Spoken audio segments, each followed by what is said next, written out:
Hello, everyone, and welcome to the Vermont Commission on Women's All Women's Equal Pay Day podcast for 2021. I'm Cary Brown. I'm the Executive Director of the Vermont Commission on Women, and I'm really pleased to share with you this wonderful conversation that today will focus on the impact of COVID-19 on women. Today's podcast is part of a series that will focus on the many different days in 2021 that different groups of women need to work to before their earnings catch up to those of men in 2020. Today, we're talking about the wage gap as it applies to all women across the country, but it's important to know that pay inequity affects different women in different ways. Earlier this month, on March 9th, was Asian American and Pacific Islander Women's Equal Pay Day, and you can find the podcast that we did for that on our website. And then coming up, there's Equal Pay Day for white women on April 9th, for mothers on June 4th, for women living with disabilities who work full-time on June 13th, for Black women on August 3rd, for Native American women on September 8th, and for Latinas on October 21st. And even though we haven't yet found a good way to calculate the wage gap for LGBTQ+ people, we will observe it during Pride Month on June 28th. So now I'd like to introduce you to our guests and our host for today's conversation. Our first guest joining us today is Sarah MacDonald. Sarah is an assistant director and classroom educator at the Early Learning Center in Colchester, Vermont.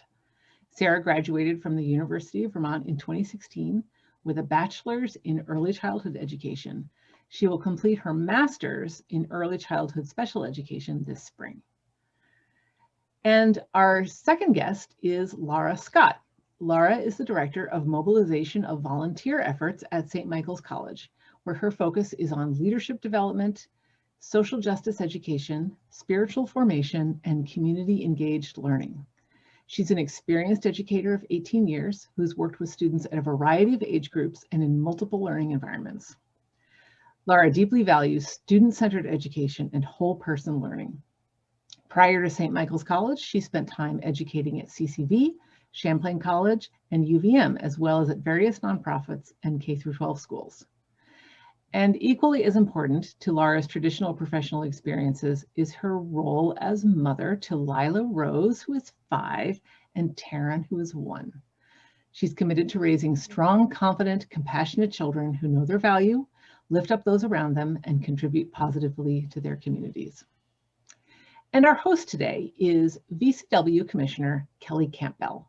Kellie Campbell, EDD, is the Chief Technology Officer at Vermont Tech with a background in business technology, education, leadership, and management. Commissioner Campbell's volunteer time reflects her commitment to advancing women. She was recently an active committee member of the Boston Club, one of the largest communities of women focused around the advancement of women to top leadership roles across the private, public, and nonprofit sectors. Commissioner Campbell is also on the executive board for Vermont Women in Higher Education. This organization's strategic priorities include providing opportunities for professional development, engaging an inclusive community of women, and recognizing the successes of women. Commissioner Campbell recently earned her Doctor of Education focused in higher education administration, and she's currently the chair of the Education and Human Development Committee for the Vermont Commission on Women, and she's passionate about service to her community in this role. Thank you all so much for joining us. And Kellie, I turn it over to you. Take it away. Great, wonderful. Thank you, Cary. Thank you, Lara and Sarah, for being with us today. I'm really looking forward to having just a general conversation and really support an open-ended dialogue. I think I just want to draw attention to what Cary mentioned in her introduction, that this really is the average equal pay day for all women, but it really is important to recognize that the wage gap does impact women in different ways. And I think Cary's laying out the dates ahead of us. We have a lot of work ahead of us, right? This is not one size fits all by any means. So today, I just have some general questions to ask you, and I welcome you to answer those both from a personal experience and or through observations and participation in your communities. So my first question for you today is really focused around, do you think pay inequity is a known thing in your local communities and or beyond? And Sarah, I will start with you if you don't mind. Sure. I think that it sort of is in that like broader sense of, you know, the way that people know racism exists or things like that. Like, you know that it does, but you think that it doesn't hit the people closest to you the way that it does. And that it's sort of startling when people realize the lived experiences of those close to them and how deep that impact really goes on their lives and the choices that they make in their lives. Like, I know many young teachers, particularly in early childhood education, who their decisions around having families hinge really strongly on the wages that they're earning or the benefits that they have access to through their employment. And that, you know, from the outside, you don't necessarily know that the reason that they haven't made those choices is because of pay inequity and sort of those pieces.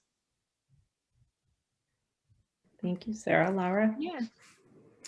I fully agree with you, Sarah. I appreciate so much of what you said there. And when I was thinking about this, after reading Kellie's questions, I was thinking, wow, I feel like in general, yes, very similar to what you said, but maybe not knowing how it translates to their own life necessarily.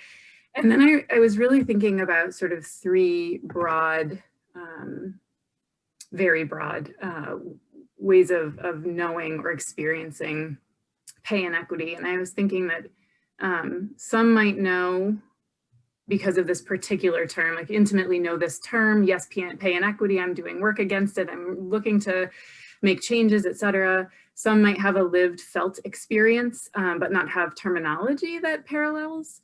And for others, potentially not in a place of feeling or seeing that connection to their own life or knowing that it's a broader thing. So I agree with you. I think very generalized, yes, probably. On a personal felt experience level, I feel like it's quite varied, kind of how you started the conversation, Kellie. I think it's quite varied.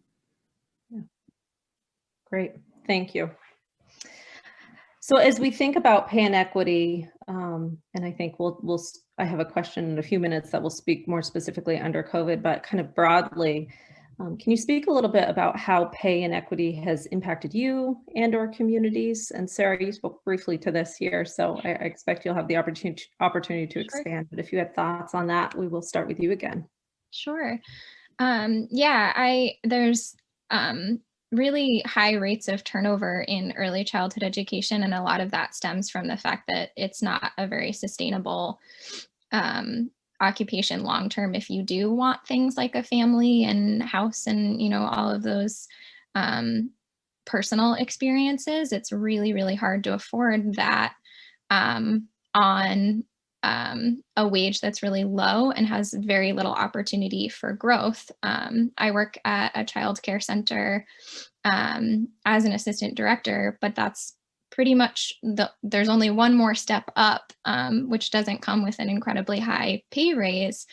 And then that's really the ceiling for an early childhood education center that's not taking a step into a public school. And when you take a step into a public school, you walk away from the infant toddler side of care that's really important to me. And so it sort of impacts this, you have all these competing values of, I care about my career, I care about the families that I work with, but I can't have sort of this family of my own, or I need to leave this career in order to have those things. And then it also creates this huge issue in early childhood education with the high turnover of teachers, that the quality of care deteriorates dramatically. The work environment for those who stay deteriorates dramatically when you're having, you know, new members join your team very regularly and having to find the space to train those individuals and then see that turnover again in a very short period of time. So it really just creates an incredibly unstable workforce. And then it's really hard to live your values in the classroom, and it's really hard to live your values in your personal life and sort of just feel that sort of turmoil regularly from that. Thank you, Sarah. Lara? Yeah, thanks for asking this, Kelly. When I was reflecting on this, I was thinking like, oh, what do I know sort of generally? And I think what I really came back to was the personal impact on me. So I guess I'll share a little bit of my personal piece, and sort of in this moment, most presently alongside COVID in particular, pay inequity, I'm realizing impacts me most. Really just acknowledging and knowing that my education level, my experience, and my worth are not reflected in my earnings. And I suspect that is very similar to other women's stories, although I don't know for certain. And what I have been noticing over the last year is that sort of those three pieces coming together have really impacted decisions that our family needs and is choosing to make. And it has felt difficult to know that decisions are sometimes made, particularly right now, based on dollars and not based on wants or needs or what I know is best or suspect is best for my family. It sometimes feels right now like those pieces are on the sideline, which has been really difficult, particularly during COVID, but connecting to childcare and some other things.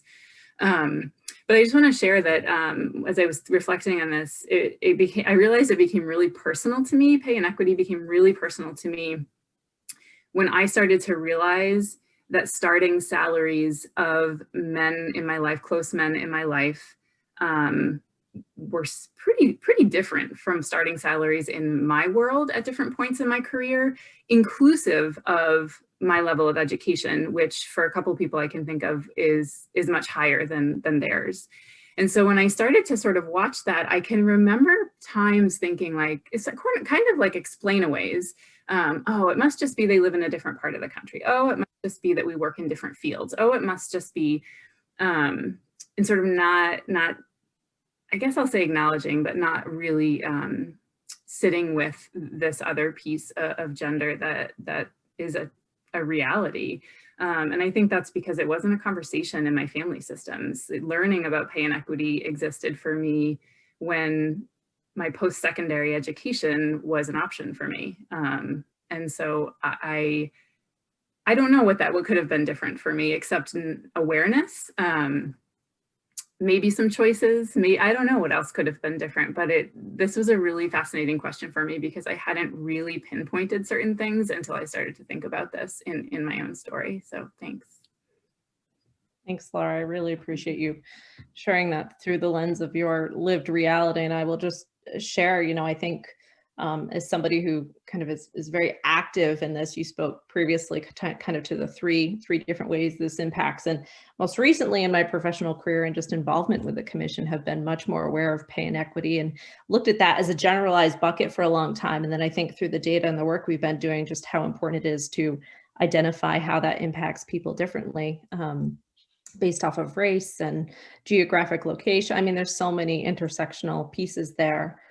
And I'll just quickly share, I think for me specifically related to maybe some of your work, Sarah, and you and I have a world that collides, and you provided care to my daughter for many years. And I remember just how critical your work was to keeping me in the workforce from a retention perspective. And I remember a very specific conversation when my daughter was just a little peanut and you and I were talking, and I looked at pay inequity from, and I didn't look at that for educators as disparate as well. And now have done the work to understand that early childhood versus public school versus higher education, it isn't one size fits all. And when you start to look at that pay inequity, the challenges we have around early childhood educators and just how critical the work you do is to keeping women in the workforce. So it's just so intersectional, and I really appreciate your observations that it does not impact everybody the same way, and for your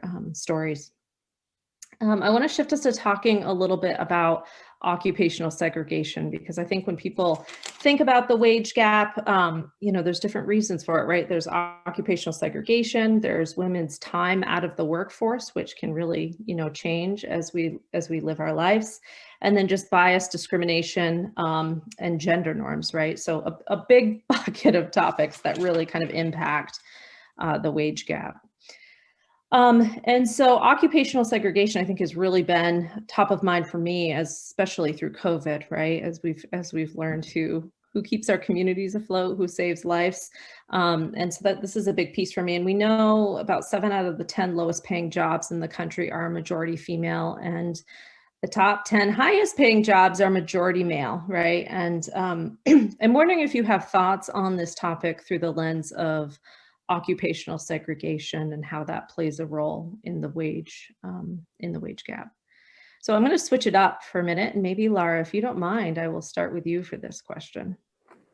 Sure, yeah. I first just want to be fully transparent and offer that this particular term, I would say, is relatively new to me. And I think related to your first question, I just felt like I wanted to be transparent and honest that when I have heard about this in the more recent past, it was not familiar to me, and I've had to do some sort of thinking and reading to better understand. And I think similar to that first question, I might have fallen under an umbrella of generally, yeah, that totally makes sense to me. I didn't know that term. So I appreciate the term in a lot of ways. And I'm actually going to speak from my profession. I'm a higher education professional. I'm an educator. I'm an administrator. And 2 things really came to mind that I think have reinforced occupational segregation and continue to perpetuate it, which hopefully is going to shift at some point. And both of these are related to higher education. One from my own experience going through college as an elementary ed major and the way that I was shuttled. And the other is related to the work that I now do and supporting students. So I'll speak to my personal experience first. As an elementary ed and English literature double major, I remember so clearly being given a million resources about how to transition into a classroom teacher. And that was it. And I remember very clearly having a conversation with couple of folks in career education trying to understand, like, well, but can you broaden that a little bit for me? Can you tell me what else this degree can do for me? What professional opportunities do I have as an elementary ed major, as a English literature major, and as both of those combined? And there just wasn't much offered to me other than, oh, it's classroom teacher, classroom teacher, classroom teacher. There is so much value in classroom teaching, and I loved my time in the classroom. And I'm so grateful to educators who are doing that now, because I am not anymore.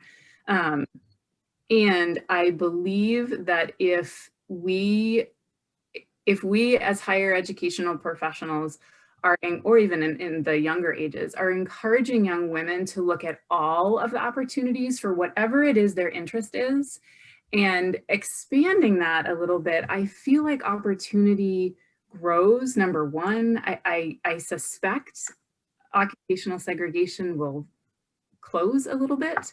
And I just feel as though, from my own experience, it's been so ingrained in when you have an elementary ed degree, you're a classroom teacher. But the number of things in curriculum development, as a principal, as a leader of a school district, there's so many paths with that offer such great voice, a different level of wage, power, decision-making ability, a number of things that exist in that. If we could, as educators, if we could sort of broaden the sphere. And I do not work in career education, so I am hopeful that folks who do work in that field can speak differently to what's happening now, because this was an experience at a prior time. And then the other piece that I just wanted to mention briefly is that I just believe so strongly as a higher ed professional that higher education is not the best or next or should step for everybody. And culturally, it seems to me that it gets presented that way. But I think about trade schools, I think about gap years, I think about so many other opportunities for youth that can fill their buckets, that can give them experience, that match their passions, that give them incredible networking opportunities to find what it is that doesn't send them down a path that's a quote unquote should path based on whatever our culture has created for us. And so if I feel like if those two things on the two ends in higher education alone were thought about, reflected on, restructured in some way, broadened in some way, I feel like there could be a significant impact on occupational segregation as it exists right now. Wonderful. Thanks, Lara. I really appreciate those two different spheres of perspective. Sarah, thoughts from you? Oh gosh, so many. Lara, that was so wonderful to hear, and so much of it connects for me in like my experiences as well. And I just feel super grateful for the relationship that I have with you in the world to sort of hear those experiences and have them shape how I move forward in my own career, which I think is just such an important piece of having these conversations in the first place. Is I also have a bachelor's in early childhood education, and pretty much the only opportunity presented to me is classroom teacher. And there's also a significant amount of pressure to be in a public school placement, and a lot of misunderstanding about why I choose not to be there, which is something that's really interesting to me. As I, have very recently transitioned into an administrative role, and I'm finding a lot of enjoyment in it, but it was never presented to me as sort of an opportunity from the get-go. It was, sort of after you've earned your place. Not that there's not a reason to, work for things, but it took a lot more courage, I think, for me to step into a role like that at a younger age, feeling that there sort of isn't this taught idea that you are worthy of things for young women, that you sort of have to prove yourself for an extended period of time, and then you will be offered an opportunity rather than seizing one. And that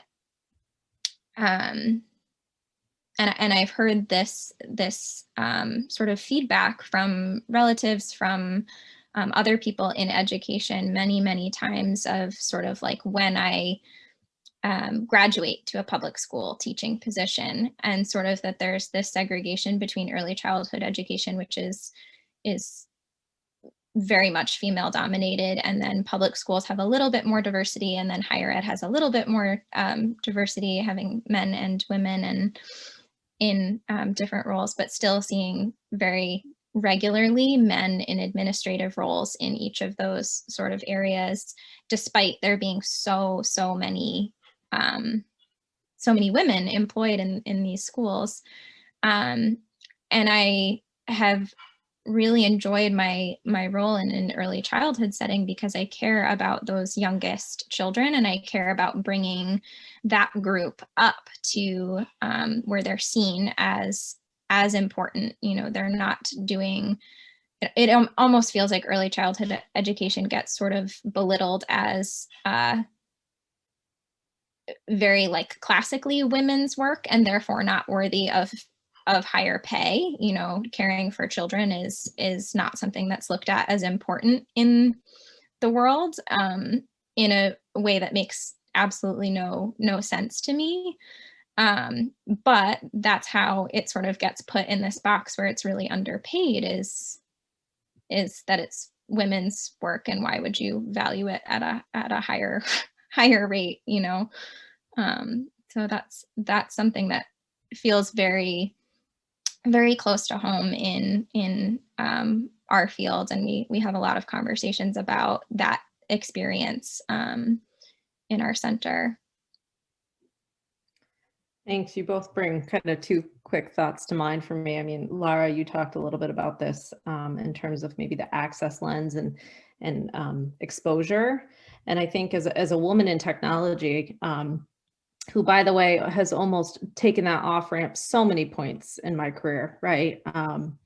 And just the importance of retention, I think, as we talk about occupational segregation, I think there's perception, right? Great, you know, we get women into these non-traditional fields, check, done, boom, moving on, right? And I think there's a really critical piece to that conversation that's really focused on retention. And two things are coming to mind just in terms of your comments, Sarah, as an early childhood educator, just how critical, right? And we saw this through COVID, our nurses, our healthcare workers, our childcare workers, I mean, just female dominated fields that really we were so reliant on, right? And I remember when I had just shifted into my new position, which, by the way, I almost couldn't take because there was no leave. I wasn't able to make money during the time I wanted to be with my child. And thanks to colleagues who didn't know me that donated time, I was able to stay and progress in my position.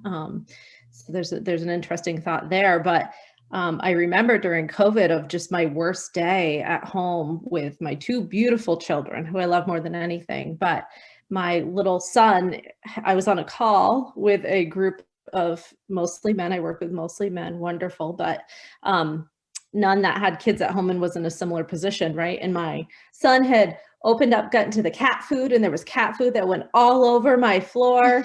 And then my daughter thought it would be funny to play hide and seek, and I couldn't, you know, I'm looking for her, and I'm hollering for her, and I'm trying to facilitate a meeting. And I just remember that being like my worst day of COVID, being like, and how lucky for me was that my worst day of COVID. I realized there's privilege in that statement, but just being like, I can't do this, you know. And I think it wasn't long after that our worlds collide, Sarah, right? And you were able to, as you professionally were pivoting in COVID, provide a critical support that to this day, I just think is really what was able to retain me. So I just think that retention piece is so incredibly important for women to tell stories who maybe move their way into higher paying fields and jobs.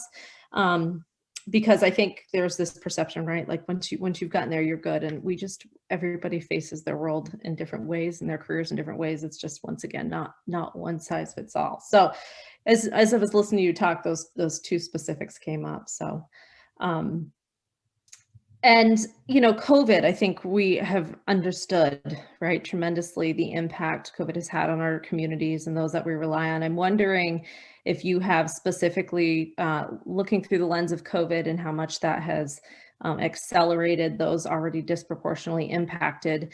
Do you have thoughts on COVID, both in terms of impact and or in opportunities as we look forward into this hopefully post-COVID reality? Do you have thoughts, maybe solutions, things that are top of mind for you of how we build back better, hopefully? And Sarah, I'll start with you on that question, if you don't mind. Sure. I can speak to how challenging it has been to be in a childcare center during COVID. Childcare centers are already a challenge. It's like a high burnout field, and it's been some of the challenges that COVID has really presented in early childhood education that directly impact the families that we serve, and therefore their ability to stay on their career path and sort of access all of the opportunities that they are worthy of. We already had pre-COVID, you know, staffing challenges, and now with the quarantines and staff members being extra cautious and staying home to make sure that our community is safe. Many centers have had to close classrooms regularly because of lack of staffing, and you know, substitutes for early childhood settings were already hard to come by. They are non-existent in COVID era. And so, and then on top of that, there's the added cleaning procedures, shortening our hours to be able to, you know, keep our community healthy, all of those things, limiting the amount of care that we're really able to provide, just the number of hours we're able to provide. And then on top of that, compromising the quality. And And I think, if anything, COVID has really shown that without a safe, loving, high quality environment for people's children, their work absolutely suffers. And it is a major challenge to stay engaged in your career when you don't know that your children are well cared for. And childcare workers are overtime trying to make this work and to piece it together, and we have been for a very long time.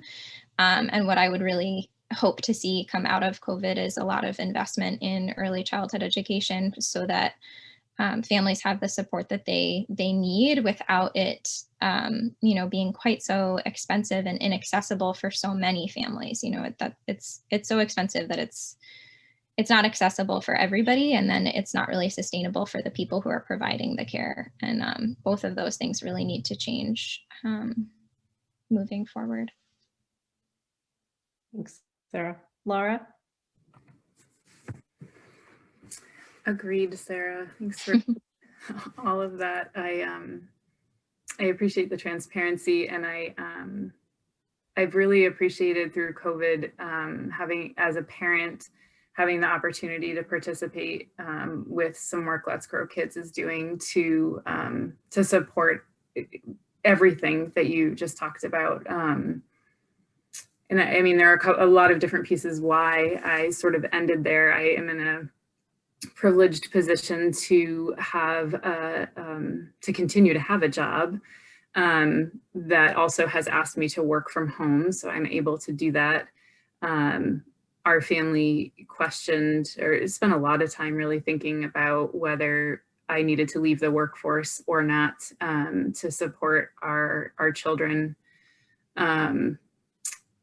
I really value that I had a choice. That wasn't a choice for many women in particular. And so I value that I had a choice. I chose to stay in the workforce in part because of folks exactly like you, women exactly like you, who step up and support women and families. There is no possible way I could have made the summer happen the way that it did without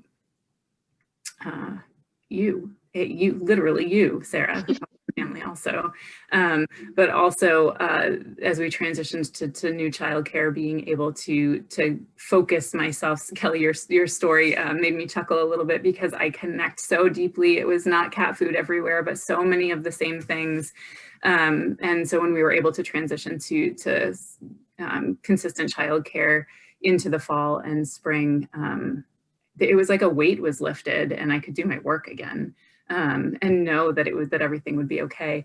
So I've been really grateful to do that work with Let's Grow Kids because I have seen personally, but also through story and in reading statistics and all of the other pieces, the significant impact that COVID has had on women in particular. And so I'm grateful to be able to use the privilege that I have to have my voice be part of that and my time be part of that. I do want to share an opportunity that would not have happened if I was not working from home and COVID did not exist. My 5-year-old is in kindergarten, and you sort of nudged at this earlier, Kellie. We were sitting at dinner, or maybe it was lunch. It was sometime during, a time where I wouldn't typically be with her. And she said to us, "Mom, how come all of our principals at school are guys and I don't see any girls like me there?" And I thought, wow, I'm so appreciative and grateful that she noticed that. I'm so thankful that she feels open and trusting enough to say that to our family. And I really appreciate that I have a space to have a conversation with a 5-year-old about our world and what could be and who she is and how powerful she is and what decisions she can make and who she can be. And it just, and all the sadness and difficulty and trauma of this past year, it was this beautiful moment of hope of these little beings are incredible and they notice things and they're not okay with them. And they are going to figure out alongside us and after us how to continue to change because they know what's right. And I think I just hold it in my heart pretty often because I think it's a really powerful statement about the future and hope. Thank you, Lara. You're, just listening to these stories and just knowing there's so many more stories out there, right? That aren't we privileged and lucky to have a chance to have this conversation? And just knowing, I know the commission has, with our partners, has been collecting stories of those impacted, how COVID has impacted those. And, I think we just really, as we quote, build back, have to keep those lived realities and stories front and center. I think there's this real kind of desire to get back to the way things were. And I think your comment there, Lara, that story tells you that there are pieces that COVID has taught us. And especially for women who choose to be in the workforce, that flexibility is just so critical to kind of keeping kind of that retention piece. And I'm really hopeful as we build back that that there's representation in leadership positions and there's thought about that, that we don't have to go back to the way things were. We can do better.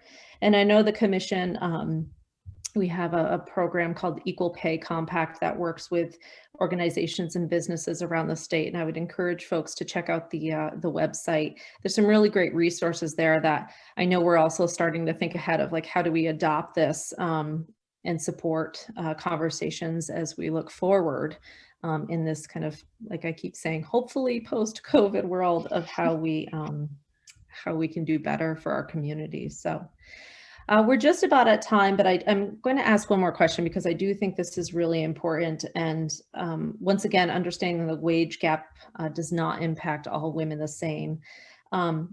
Do you both have closing thoughts of what is the value of closing the wage gap and why is it so critical and important that we do so? And Lara, if you don't mind, I will start with you for this one. Sure. Oh, that's such a huge question, Kelly.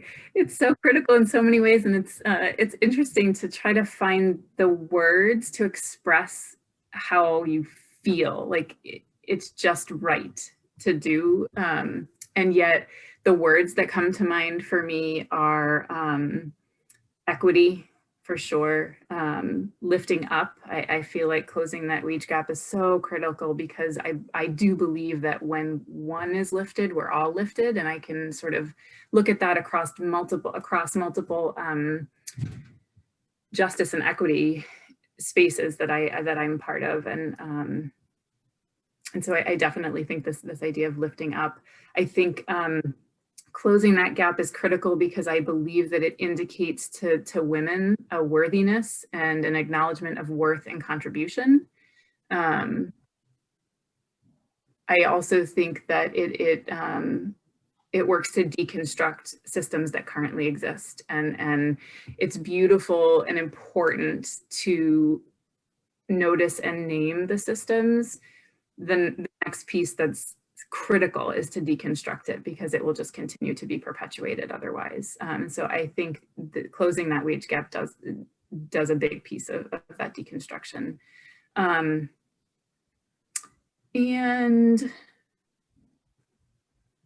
I don't know, I guess I'll just circle back to just it, as someone who has lived it, it just feels decentering and sort of a sense of invisibility when who I am is sort of not enough based on what the system is telling me. And that I don't believe is a way for any individual to experience their life. Thanks, Lara. Sarah?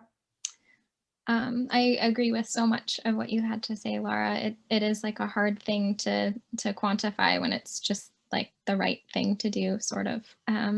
But I guess I'll just add that I also think it feels to me a lot like alleviating a need to compromise. There's just such a huge ask for compromise from women across the board in their lives, that there isn't that space given for choice, and that this is just another layer of really putting women in a position where they have to make really difficult choices and choices that others don't have to make, whether it be compromising their values or compromising future opportunities for themselves or their children, you know, there's always that struggle, and the wage gap is a huge driving force behind that need to compromise, and that just makes it so important to address,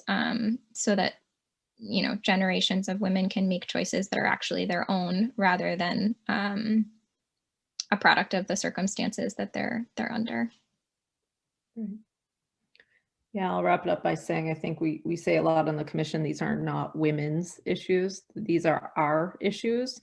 And I think when we pause and understand the inequity in our systems and we invest to change that, it can help lift people out of poverty, put people in food in people's stomachs. It can contribute to our economy in a massive way. And so I'm really hopeful, you know, that we are committed to this work and we can do better and should do better and hopefully will do better. Sarah and Lara, I want to thank you so much for your being willing to share your personal stories and just for being here today. I really appreciate you both in this world and know I would not be the person I am today without both of you in it. So thank you so much. Thank you.